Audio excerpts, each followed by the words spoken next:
Hey everyone, this is Jack from the Cardboard Herald, and today we are going to go over 5 quick tips that anyone can employ in order to up your game when it comes to Flamme Rouge. Tip number 1 is Mama said middle is best. And I say that too because it's a great rule of thumb for this game.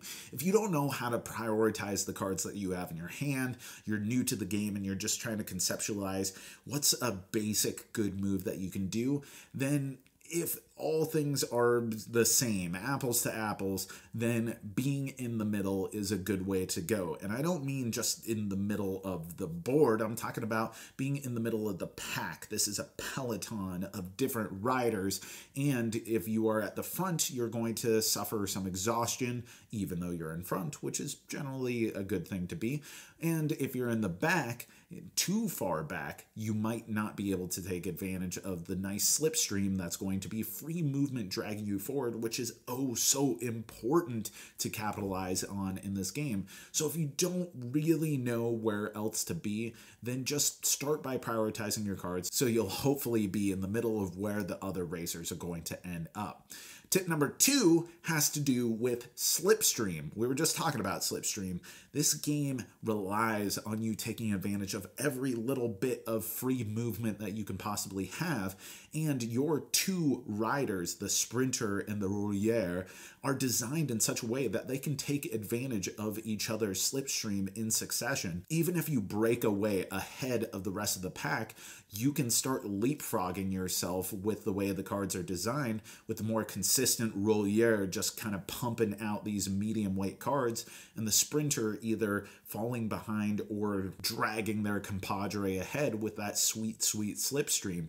Yeah, you're going to end up suffering some exhaustion out of this, but if you can plan out your own system of making sure that you're giving yourself slipstream, you're going to be in a really good pace in order to win the race. Number 4. Plan around hills. When you are on an incline, the maximum strength of any card that you play is going to be 5. The 5s and 4s in your hand are so very important to reserve for when you're going to be going uphill, and you definitely don't want to be playing anything that's going to be higher than that when going uphill, because it's just going to choke that card. I would rather play a 2 on a hill than a 9, because I don't want to waste the overall speed potency of that 9. And likewise, when you're going on a decline, every card has a minimum value of 5, which means you can start burning those low-level 2s or exhaustion 2s that you've picked up along the way. Prioritize when you are going to be playing certain cards, and think about that even at the beginning of the race, how many hills you're going to have to encounter and what may be good to reserve for when you are on those hills themselves. Number 4, understand the limitations of your opponents. This is kind of a more in-depth look at what I was talking about earlier of arriving in the middle. If you know that your opponents have sprinters that are directly in front of you, well, they're not likely going to be playing a 9, because those are very precious and people don't want to just blow them, especially when they're already in front.